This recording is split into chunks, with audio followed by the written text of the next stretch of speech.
We are on page 49 of the grammar book.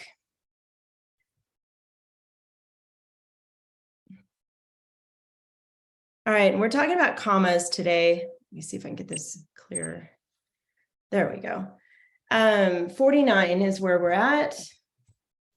Commas, it's one of those things, it's really hard to know the rules. There's a lot of comma rules, I'll tell you that now. And I tend to overuse commas because whenever I write something and I want a little pause in the sentence, I just stick a comma in there, and that's really not good advice. So don't take my advice on that. It's best to know, as you know, the comma rules. So we're going to go over those. And if you can't justify putting a comma in the sentence, it's best not to put the comma. Oh, here comes Melina, after all. Okay.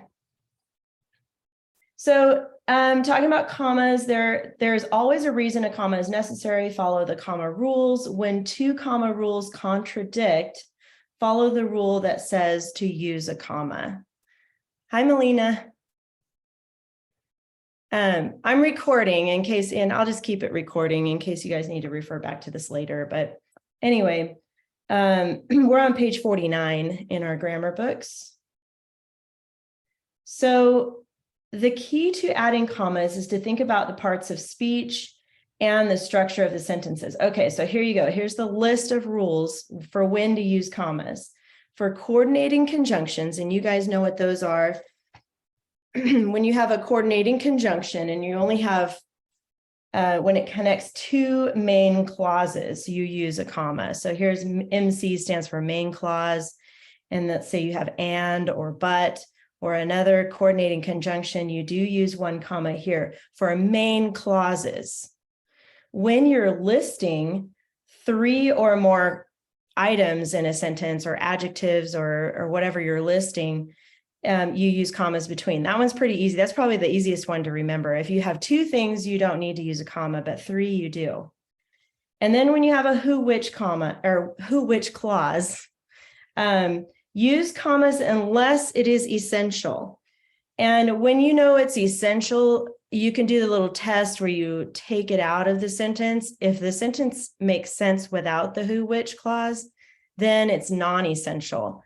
But if you take away the who, which clause and the sentence it's not complete, then you need to do not use commas when you need it in the sentence to make the sentence make sense. Okay. Essential just means it changes the meaning of the sentence. So if it is an added thing and it changes the meaning, then you use commas. If it's just making the sentence complete, you don't use commas. That's the best way I can explain that. All right. Participial ing phrase. If it's mid-sentence, use commas unless essential. End sentence, use a comma when it describes a noun other than the word directly before it. So remember, participial phrases is like that one example, searching for her lost ball, Dorinda stared into the well. So we watched that little video about participial phrases, how it starts with a ing word. So if that sentence, when you say that, searching for her lost ball, comma, Dorinda stared into the well, that's when you use a comma. All right. And then there's adjectives. And the adjectives use a comma to separate coordinate adjectives. Remember when we learned about DOSA-SCOMP, that acronym? Yeah, where you're talking about size and color and different ways you can describe nouns. So basically, if they belong in the same category, so coordinate means you can reverse the order or add and between them. So there is a specific order, but if you pick two things from the same category, you can switch those around and put and there. Okay. Interjection. That's like, wow, or hey. You use a comma after an interjection that does not express strong emotion. So if I say, wow, I'm going to use an exclamation point. But if I say, oh, like, oh, the ball is over there, O, comma. You don't need an exclamation point when it's exclamation point, when it's O, OH. Noun of direct address, you use commas. That's when you usually have the name first. Like if I were to say, Grant, will you please hand me the pen? Grant, comma, is when you use a comma there for name, noun of direct address. And then here are examples of some questions or quotation marks, actually. So use a comma to separate an attribution from a direct quote. So here's the example with a quote first, comma, attribution like he said, or Dorinda screamed, or whatever. And then here is attribution first, comma, then the quote. And then in between two quotes, put commas around that. The attribution is just telling who's speaking there. Or if you're pulling a quote from a book, you would put your citation there. And then here are the sentence openers. There's actually 6 sentence openers, but we've only learned 5 so far. And whenever you use a sentence opener, there's some comma rules there too. So a prepositional opener, you use a comma if it's 5 or more words or transition. So preposition plus noun, no verb on that. And then the ly adverb is sentence opener number 3. Actually, this is just showing 4 different examples here. But the ly adverb, use a comma if an ly adverb modifies the sentence. Whenever we hear that, it means it changes the sentence. So here's an example of that. If I say clearly, Dorinda embarrassed Lady Constance, I would put a comma after clearly. Clearly, Dorinda embarrassed Lady Constance. And this is how you can test it. It was clear that Dorinda embarrassed Lady Constance. So if you can do that little test right there, then you do need a comma after the ly adverb. And then ing openers, use a comma after the phrase, ing word, phrase, and then main clause. This is the, this one down here, the clausal. Use a comma after the clause. So remember the adverb clause is that www.asia.b. And that's when you use a comma after that clause and before the main clause. The www word plus the subject plus the verb, comma. So you'll look at some examples. Go ahead and turn the page here. And as you're doing this homework, I'm going to show you something else that's going to help you with this homework, by the way, as far as reference. But let's go through this page really quick first. So this is when the unnecessary comma rules. This is when you do not need a comma. So the other page is when you do need the comma. This is where you don't need the comma. So you have learned several places where they are unnecessary. The key to punctuating sentences clearly is to think about parts of speech and structure of your sentences. So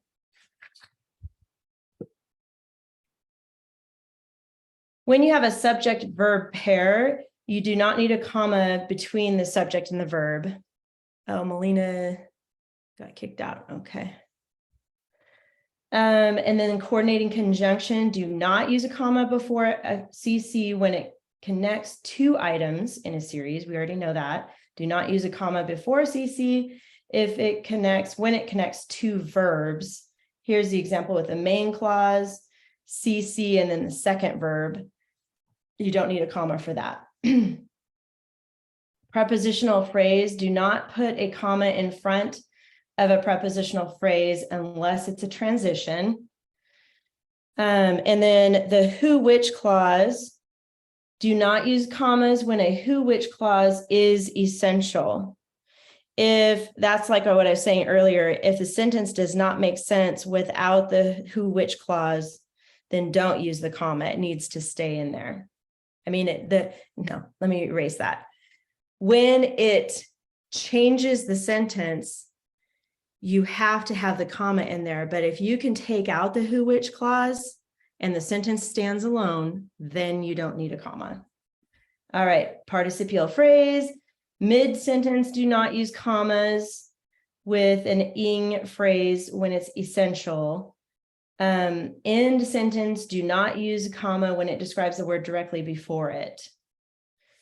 There's so many comma rules. It makes your brain like go crazy, but this is a good page to refer back to when you're thinking about your sentences in your homework, because you have to really stop and think, okay, where is this comma and what is this? Is this a main clause? Is this an adverb clause? Is this a who, which clause?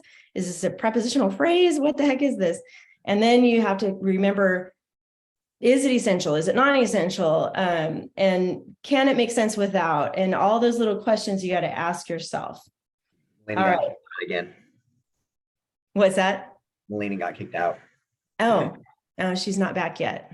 Well, it's probably good that I recorded this. All right.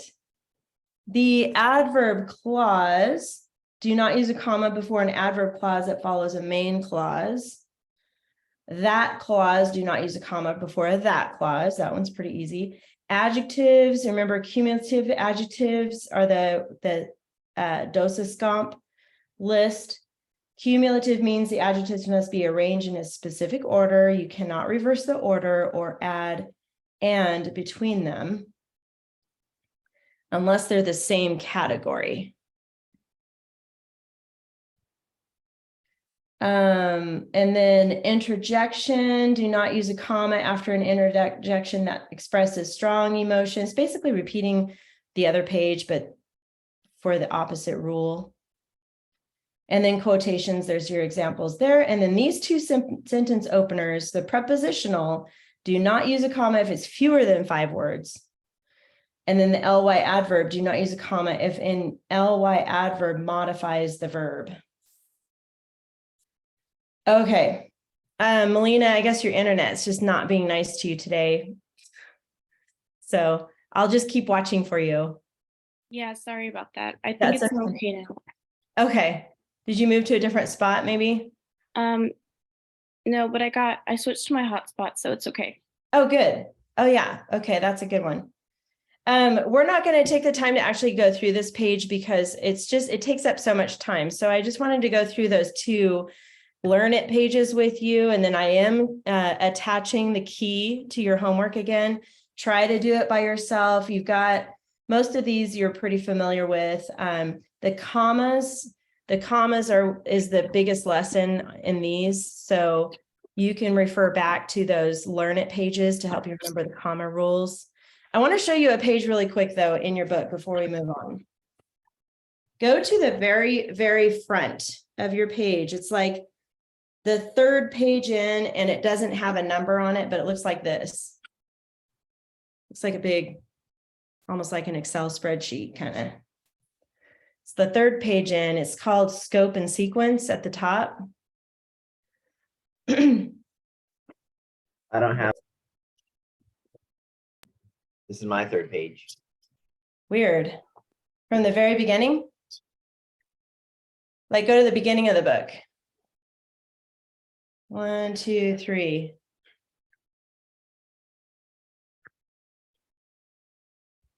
You guys see it, Jasper and Melina? Yeah, okay. I was counting. The first few pages aren't numbered. I was counting on like where the pages are numbered. Yeah, exactly. It's weird. I don't know why they didn't number these, but it's literally, if you turn 2 pages, you'll find it on the 3rd page, but it's not page 3. So did you find it, Melina? Okay, good. And Jasper got it? Good. All right. So here, and it actually, you can see at the top here, it has the numbers of the weeks. That's all the weeks in this book. And then down this column on the side, it says parts of speech. So let's say you're going through your homework and it wants you to identify an interjection, and you're thinking, uh-oh, I forgot what interjection means. If you come down here and find the word interjection and go across, you'll see a 7 there. That is the 7th week. So in week 7, that's where that is taught. So to find the week, when you flip through the book here, on the upper right-hand corner, as you're flipping, you'll see week 5, week 6, get to week 7, and it's the Learn It page. So this is actually page 37, but this is where the interjection is taught right here. So if you need a refresher on what that is, use this chart in the beginning. If you turn the page after that front chart, you're going to see a lot more back here. And it's a great reference because here's all the comma rules. So if you forget about some of those rules, you can go along and find what week it's taught in and flip to that week and remind yourself, okay? So use this front part here to find what you're looking for. Does that make sense to you guys? Okay, good. That's a good reference for you. All right. So your homework will be those 4 grammar pages after, so pages 52, 51, 52, 53, and 54. That's your homework for this week.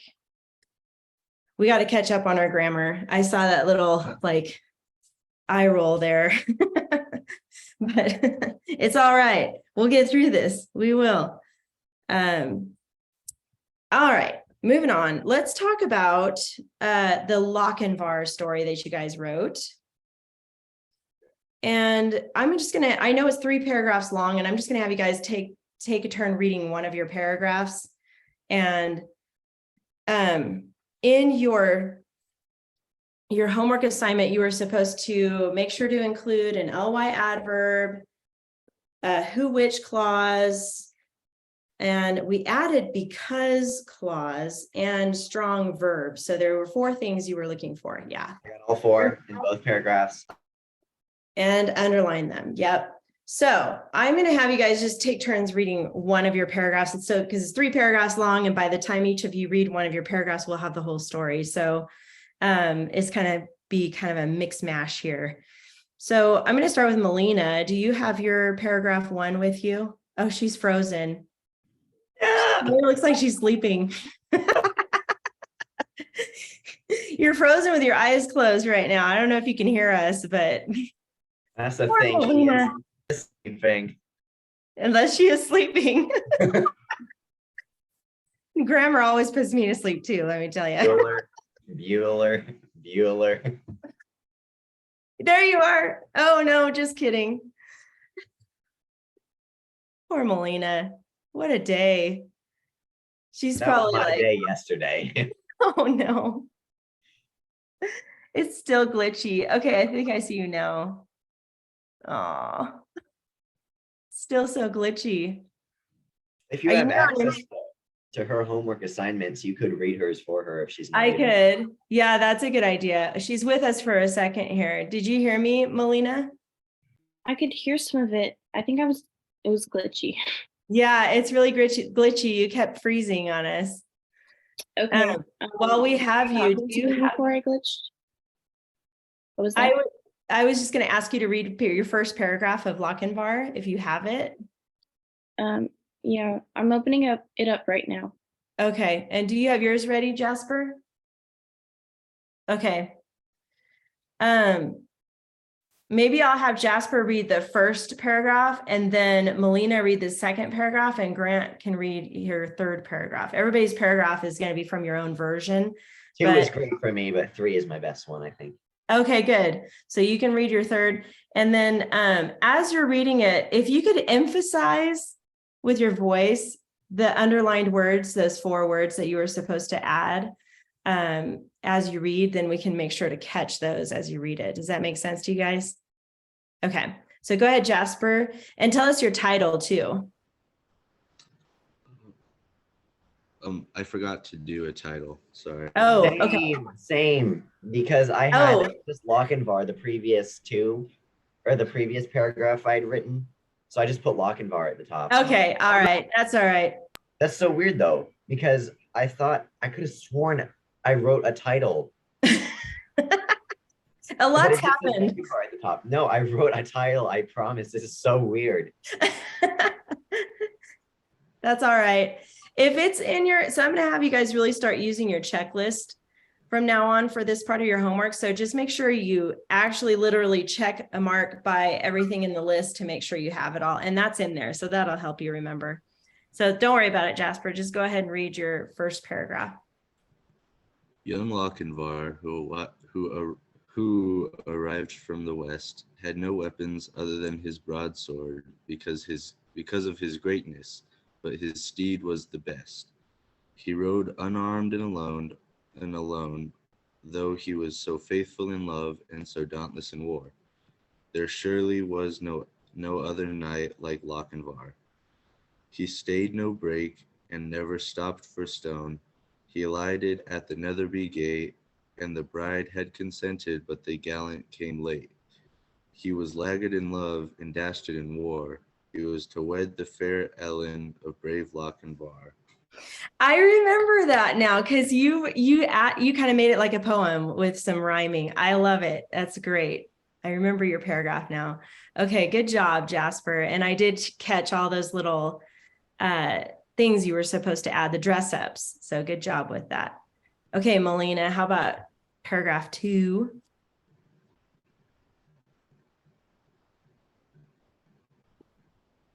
Do you want to hear my title? Yes. Okay. It was The Bride Who Was Never Found. That's a good title. The Okay. Bride Who Was Never Found. Yeah. Okay, Because I wanted to make sure I got the last sentence in there. good. The king questioned Lochinvar if he came for peace, war, or dance.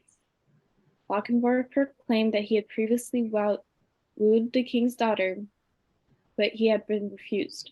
Because the king's daughter, who was named Ellen, was interested, she kissed a goblet of wine, which Lochinvar threw to the ground. Gracefully, Lochinvar and Ellen danced while her father fumed and her mother fretted. The bridesmaids whispered that Lochinvar was a far better match to Ellen, and everyone was whispering and gossiping. Good job. Did you use because in there? I was trying to catch it. Yeah, it was because the king's daughter. Oh yeah, okay. And I did catch the who clause, and you used lots of strong verbs in there. It's pretty easy to use strong verbs in that one because there's a lot to choose from the actual story. And then ly words, I heard those too. So awesome. Okay, good job. So she was never found in the beginning of the story. How did you wrap that up in your last sentence? I'm curious to tie in your title. Do you want me to read my last sentence? Yeah. Because if they were caught, they would never be together, which neither could live with. They ran over Canopy Wheat, and the lost bride was never found. Okay, now it makes sense. Yes, because they ran away. So the lost bride was never found by the father and family and then her fiance. So on that end, it's sad, but it was a happy ending because they actually loved each other. So I like that. I like how you tied that in. That was good.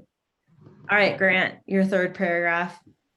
So if the universe didn't hate me and glitched out my Google Docs, my title would have been Never to Be Seen Again. Kind of like As the Crow Flies, is like the last sentence. Yes. So it all ties it together once it's finished. Yes. But okay. I don't know what happened. So anyway, That's okay. it also kind of lined up weird because, we all have like different chunks from the story lined up in our paragraph. So it kind of like goes back and overlaps a little bit. That's okay. Right. Yeah. Okay, No, so- I know. It's kind of weird taking from each. So don't worry about it. Yeah.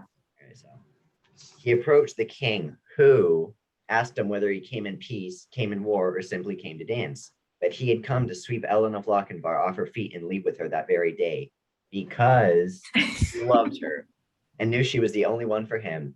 He approached her, guzzled the wine from the goblet she kissed, then carelessly threw it to the ground in a rebellious act of defiance for traditional customs. She blushed and fell for him then and there, much to the chagrin of his true love's mother and father. Nice. He had won. They bolted out of the wedding hall together, rushing off into the unknown, never to be seen again.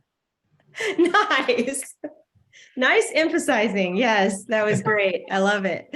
Perfect. Very nice. I like that. Good job, you guys. All of them were really good. That was kind of a fun story to rewrite, so dramatic and all these things going on. All right, so we are done with Lochinvar. So everything, if you have your keyword outline or your story sequence chart from that can go, and the original story, you can move all of that now to the tab that says finished compositions in your binder. So you can rearrange your binder a little bit. We're done with Lochinvar. So I haven't had a chance to grade them yet. I'm going to hopefully do that today. That's my goal. So yeah, we are done with that. Obviously your original is probably on Google Docs, and you can just leave that there. And now we're going to move on to the next story, which is Tom Sawyer. So while you're in your binder there, after you move over Lochinvar, go ahead and get out pages 47 through 54. Basically everything that has to do with Tom Sawyer. 47 through 54. And I like to move everything to the very front of the binder, whatever we're working on. Even though I know there's a tab that says work in process, but I don't know. It's just easier if you put it at the very front, to me, in my mind. So all this Tom Sawyer stuff can go there. And we are going to take a minute to read the story. It's a little long. It's longer than all the other ones we've done. I see that we lost Melina, and I don't see her coming back. So we'll just keep an eye out for her.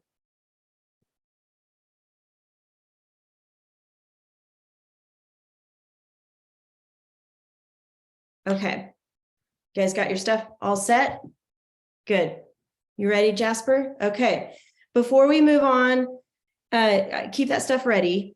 I do want to just remind you of the title rules. I think you guys already remember that you got to think of dramatic words for the title, and then make sure you have at least 1 to 3 words from the title in your last sentence. And the way that the author of this curriculum describes it, he says, if you use 1 word, that's good. If you use 2 words, that's better. And if you use 3, that's best. So if you can put 3 words from your title in your final sentence and vice versa, that is best.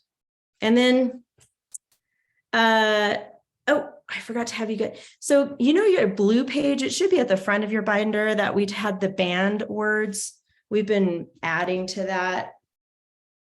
It should be page 33, and it's blue. And it's the list of banned words. I just want to make sure we got those going. Let me just share my screen really quick here. This one, I don't have mine filled out because I use my clear sheet to write on. But do you have the banned words? Think and thought on yours? Do you have think and thought? Okay. Do you have came and come and go and went? Nope. Didn't do No. that yet. How about want or wanted? No. Okay. I've got said, go, went, see, saw, and think thought. Okay. So go ahead and get that blue page out. I know that yours is going to look way different than mine because mine's blank. So just pick whatever blank spot is next on yours. I don't know why my light is being weird. Okay. So let's talk about really quick came. We're going to put this, and it's going to be a lot. So kind of write small if you can. Came and come and go and went. It's all going to go under the same one. Came, come, go, went is what I have. Came, come, go, went. So Already have go, went at the top. oh, you have one already? Go, went? Yeah, go, went is up there. And under that, I've got like sail, travel, ventured, returned, flee, escape, dip. Oh, ski. good. We did do that one then. Okay. Never mind. And No, came, I already wrote it down. sorry, I'm sorry. In pen, probably. Yeah. Well, you can keep it there and add some more because I'm sure there's more you can think of. You can keep it. How about want and wanted? Do you have that one? Okay, that's the one we need to do. Sorry, Grant. I'm like you. I'm like, nah. All right, let's do want/wanted. And these are banned now. So you cannot use want or wanted anymore in your stories. You need to come up with some other more strong descriptive verbs. So what is another word we could use instead of want or wanted? Desired. Good. Desire. I'm just going to put the present tense, but yeah, desired would be good too. Or like Yearn. long for. Yeah, Yearn. yearn. I heard that. Yearn. Oops. Hold on. There's an A in there. YEARN. What else?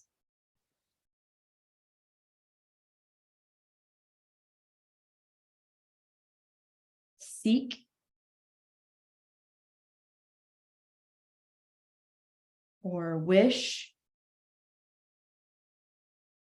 This is page 33. Melina, it should be at the front of your binder. We're adding to our list. Crave. You guys think of any others? Could required work or no, because that's like a need. Oh yeah, that would be more like a need. It's a good point.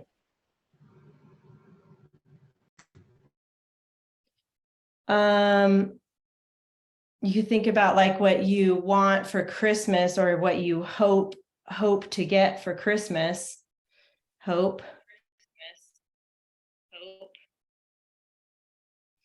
Or even lust. You can add that there. Okay. I got an echo. I think it's Melina, possibly. Okay. So Like go ahead. infatuation, infatuate. Oh yeah, that's a good one. Did I spell that right? Infatuate. Yeah, it's a big boy word. It's a good one. All right, good. Okay, so now that we got that added, keep this in your front of your binder because you want to make sure as you're writing your stories that you do not use these banned words and you choose another word. And obviously, you can use a thesaurus. Sometimes I just go, hey Siri, what's another word for want? I mean, it's a quick way to do it. I'm surprised she didn't answer me. She was underneath my notebook, so she didn't hear me. Okay, that goes in the front of your binder. Now we're going to move on to Tom Sawyer. This is a long story. So basically what we're going to do is try to get through the story and do Roman numeral 1 of our story sequence chart. And then you'll rewrite just the first paragraph. Since you have a full set of grammar pages to do, you're only going to write one paragraph for the writing part of your class. Okay, so I'm going to kind of blast through this a little bit. And here's the thing. This was written, you know, in the 1800s. So there are some words that we might not be familiar with. You can use your pencil or pen if you prefer, and jot little notes on your story as we go. Just annotate. If you come across something and you're like, I wonder what that means, you can circle it, put a question mark by it, or just make a little note somewhere on your page that can help as we're reading. And then we're going to go back and discuss some of the things that we hear. Actually, would you mind, Grant, could you just read this front page? We'll just kind of take turns reading it and talk about it at the very end. Do you mind doing that? Just page 49. Yeah, I don't mind. I mean, there's like 3 pages, so it's not just like paragraphs like it used to be. I know it's pretty long, but we're gonna transfer this into a 3-paragraph story. So you don't have to write this whole thing over again. So I'm going to show you how to do that. But yeah, it's a lot longer. I agree. Okay. Saturday morning was come, and all the summer. Saturday morning was come, and all the summer world was bright and fresh. There was cheer in every face and a spring in every step. Tom appeared on the sidewalk with a bucket of whitewash and a long-handled brush. He surveyed the fence, and all the gladness left him. 30 yards of board fence, 9 feet high. Sighing, he dipped his brush and passed it along the topmost plank. Did it again, compared to the insignificant whitewashed street with far-reaching unwhitewashed fence, and sat down on a tree box discouraged. He began to think of the fun he had planned for his day, and the sorrows multiplied. Soon the free boys would come tripping along, and they would make a world of fun of him for having to work. The very thought of it burnt him like a fire. He got out his worldly wealth and examined it. Bit of toys, marbles, and trash, enough to buy an exchange of work, maybe. At this dark and hopeless moment, an inspiration burst upon him, nothing less than a great magnificent inspiration. He took up his brush and went tranquilly to work.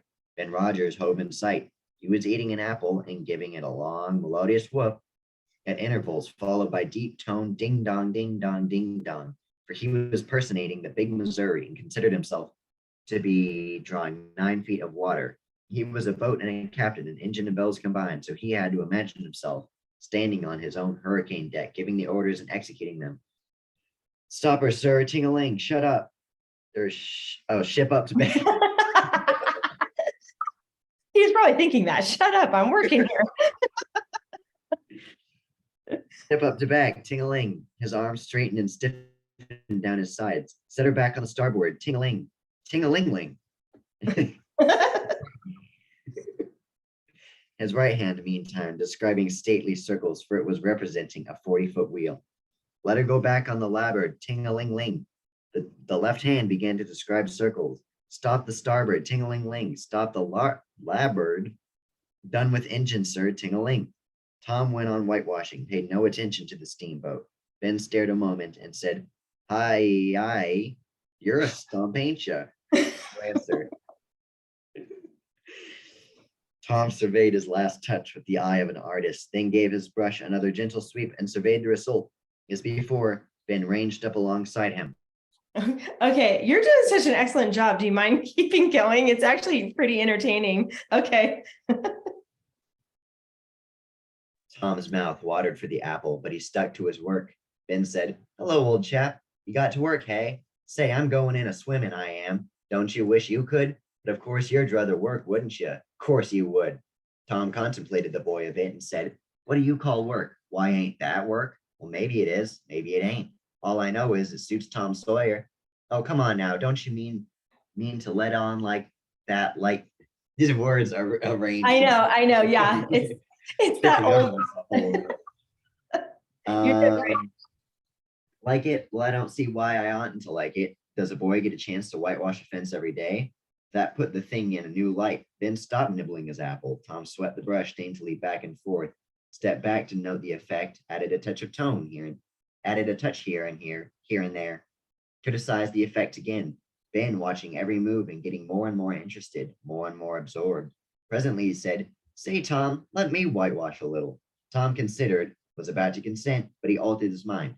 No, I reckon it wouldn't hardly do. Ben, you see, Aunt Polly's awful particular about this fence. It's got to be done very careful, and I reckon there ain't one boy in 1,000, maybe 2,000, that can do it the way it's got to be done. No, is that so? Oh, come now, let me just try. Say, I'll give you the core of my apple. Well, here. No, Ben, no, now don't. I'm afraid. I'll give you all of it.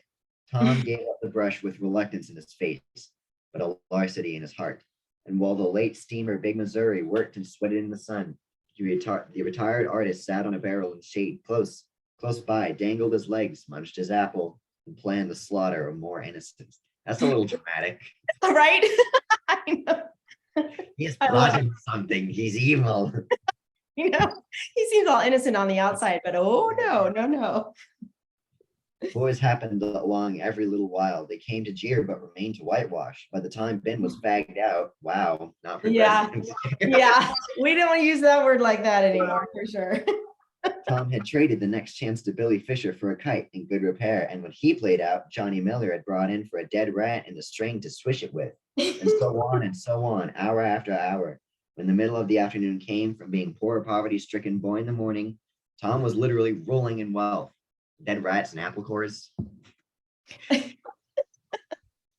He had, besides the thing before mentioned, 12 marbles, parts of Jew heart, a piece of blue bottle glass to look through, a spool cannon, a key that wouldn't unlock anything, a fragment of chalk, a glass stopper of decanter, a tin soldier, a couple of tadpoles, 6 firecrackers, a kitten only with one eye, a brass doorknob, a dog collar, but no dog, the handle of a knife, 4 pieces of an orange peel, and a dilapidated old window sash.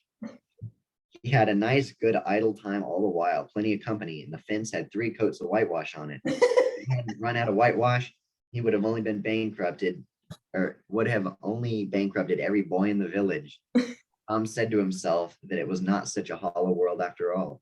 He discovered a great law of human action without knowing it, namely in that order to make a man or boy convert a thing. Covet. There you Covet. go. Yeah. It is only necessary to make the thing difficult to attain. If he had a great and wise philosopher like the writer of this book, he would now have comprehended the work that consists of whatever a body obliged to do. And that play consists of whatever a body is not obliged to do. And this would help him to understand why constructing artificial flowers or performing on a treadmill is work, or rolling 10 pins or climbing Mount Blanc is only amusement. Mont Blanc. I thought that was like, yeah. Yeah, you got it. It's only amusement. There are wealthy gentlemen in England who drive 4-horse passenger coaches 20 or 30 miles in a daily line in summer because the privilege costs them considerable money.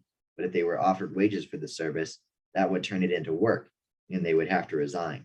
The boy mused a while over the substantial change which had taken place in his worldly circumstances, and then wended towards headquarters to report. That is a lot. But it's hilarious though. He discovered something and he's like, hey, wait a second. I'm so rich. He's got like an eyeless kitten, orange peels. And those are his fragmented treasures. He felt like he Yeah. was the wealthiest guy because he got all those Look at things. all this crap. Yeah, he got it, but he got it for free. So, and the work was done with his fence. So it was like a Sounds like a win-win. sociopath. He Right? sounds crazy. All right, let's go back to the beginning here and toward the end of actually the last part of that third sentence. The author writes here this last sentence, nothing less than a great, magnificent inspiration. And that right there is not a complete sentence. The author intentionally did that. And I think that authors do that sometimes to make it stand out, because to make an emphasis on it, because normally you would expect complete sentences from an author, but I think he put that there for you to stop and think, okay, he's pointing out something here that we don't know yet. And so we can look for that as we read it. Here we have the word hove is past tense of heave, which is to pull or lift. It's a nautical term.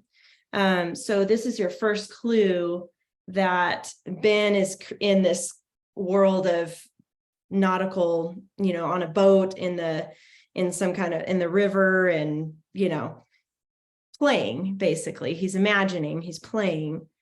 And the other term, let's see. Oh, we hear the ding dong. That's the bell on the boat.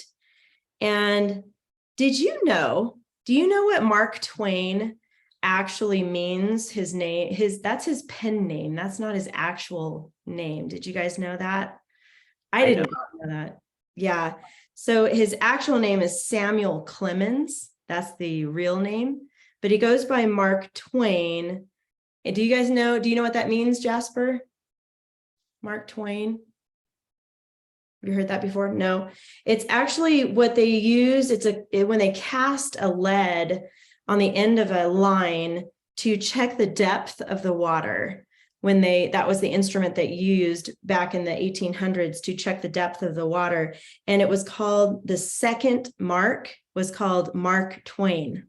That was the name of that second throw. Like they would check a few times in a row just to check the depth.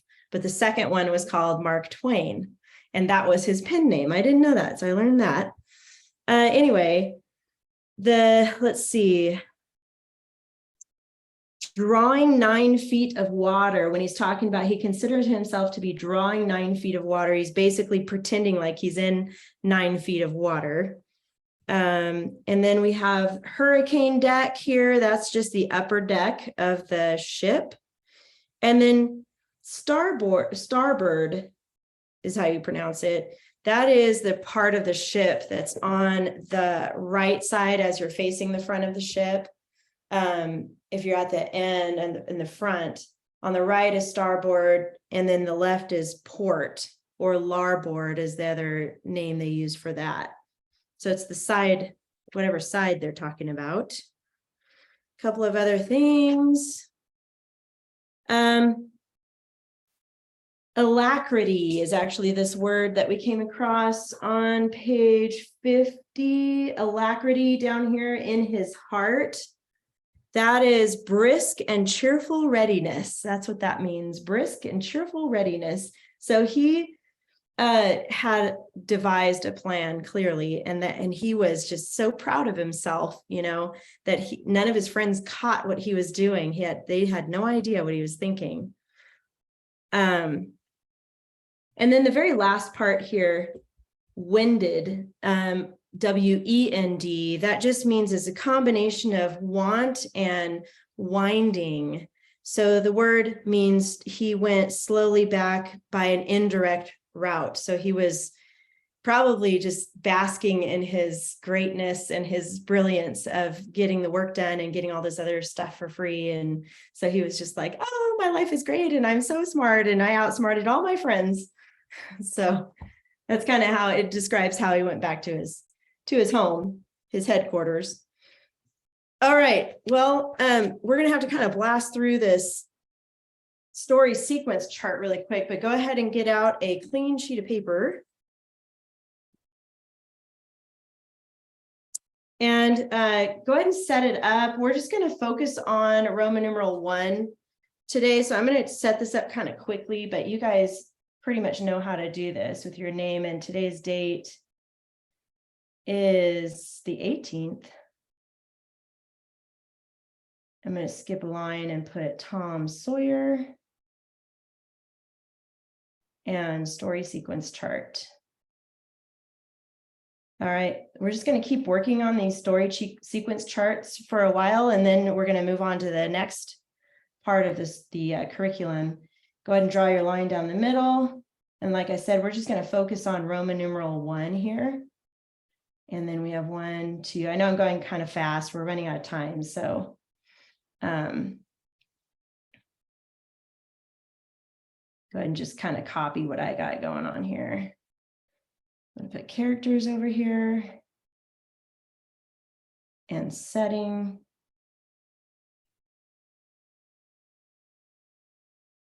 Who, what are they like? Where and when. And remember, that tells the image. Okay, I'll just stop there for a second. Let me zoom in so you guys can see what I have here. This says image.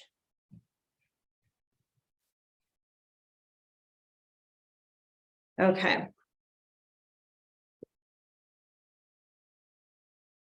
That's a pretty fun story. I like it. And so what we're going to do is this long story, 3 pages long, we're going to condense it now into your own version, like we've been practicing, and you're only going to need 3 paragraphs. So, all right.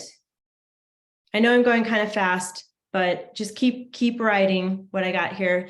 So obviously our main character is Tom Sawyer. I'm going to put TS with a circle around it to be my symbol for Tom Sawyer. So I'm going to put that first. And in the beginning, he's working, right? He's working on a fence. And then I'm going to put paint fence.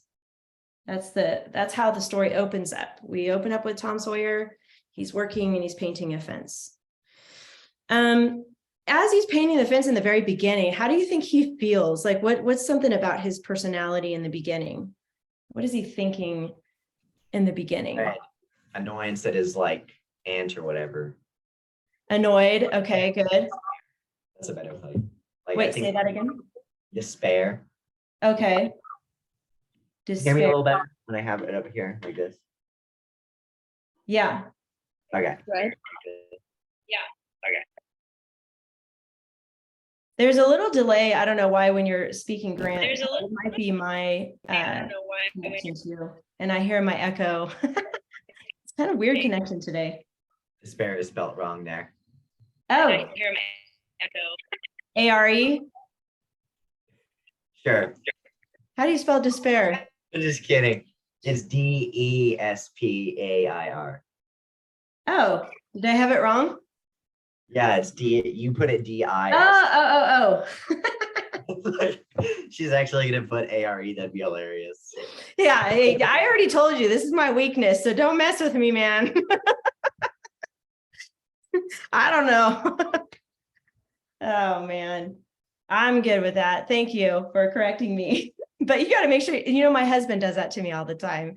I'm like, wait, how do you spell this? And he tells me the wrong way. And I'm like, wait a second. Don't do that to me. That's not right. That's mean. Okay. All right. Why was he feeling despair? It's kind of in the first part because he had to paint the fence. So He had to paint the fence, but he had plans, right, originally, and his plans were ruined. So let's put plans and then ruined. I know I got to go kind of fast because we're running out of time here, but he wanted to, do things with his friends. He was excited about a new day to do something fun, and then he remembered, oh, I have to actually do work. All right. And then he was kind of worried that his friends were gonna tease him, right? The What a boy. familiar situation, I'm just kidding. I know. Oh, to be a kid again, right? Worried. He was worried, and I'm just gonna put boys tease because he was anticipating that when he's like, those boys are gonna come around here, and I know I'm gonna hear about this. And then remember, he burnt. I'm gonna put in quotes here. His heart burnt. He was just like, I know my friends are going to come by here and they're going to see me working and they're going to totally make fun of me. And he just is anticipating that. But while he's painting and anticipating his friends teasing him, he has a brilliant idea. He's inspired, and we don't know what it is yet. I love how the writer kind of plants that little thought, but he doesn't explain it until later. So he says he has a magnificent,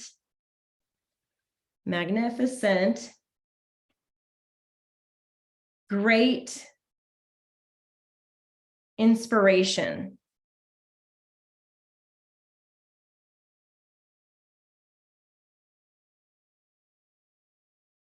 And then in comes his friend Ben, and he's pretending to be a boat.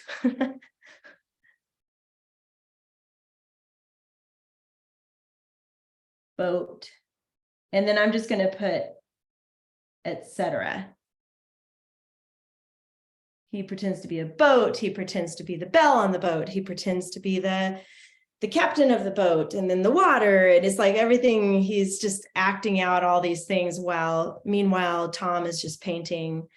And I thought it was funny that Ben called him a stump. I thought that was pretty funny. What are you, a stump? And you're a stump, ain't you? That's what he says. So why do you think Ben called Tom a stump? I'm gonna use that someday. You a stump, ain't you? You a stump, ain't you? I mean, I guess it just means like you're not doing anything fun. You're just there like a tree stump. You're just like, there's nothing fun about you. You're Yeah, like a stick in the mud or like a drip. stick in the mud. Yeah, exactly. There you go. Yeah, I thought that was a great word he used. Okay. I'm so sorry that was kind of really fast, but it was fun to talk about it. You got the story now in your head. So now we're doing the story sequence chart where you guys only have to focus on Roman numeral 1, which we already did together in class. So just rewrite paragraph 1, use the checklist that is on page 53, just for paragraph 1, because now you have all of those things to make sure to check and underline. ly adverb, who, which clause, strong verb, and because clause. So make sure you have those in your paragraph. And then your 4 pages of grammar is your homework. So, and then we'll bring this.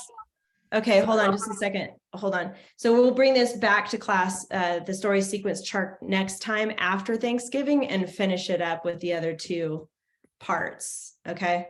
Okay, Grant, what was your question? We have to make a title for the first paragraph. No, you don't. So we won't worry about the title till you get to the third paragraph, because that's when you have your last sentence. So what I recommend is when you get, because we're going to chunk it up like this again, when we get to the point of finishing the story, I would cut and paste your first paragraph. So when you turn in that final copy, it's got all three paragraphs together. Does that make sense? Okay. Like And then your title can be on that one. cut and paste it and put it somewhere else. And then Yeah. once it's time to do the other two, I just add all three together. Yes, exactly. You got it. Yep. Okay.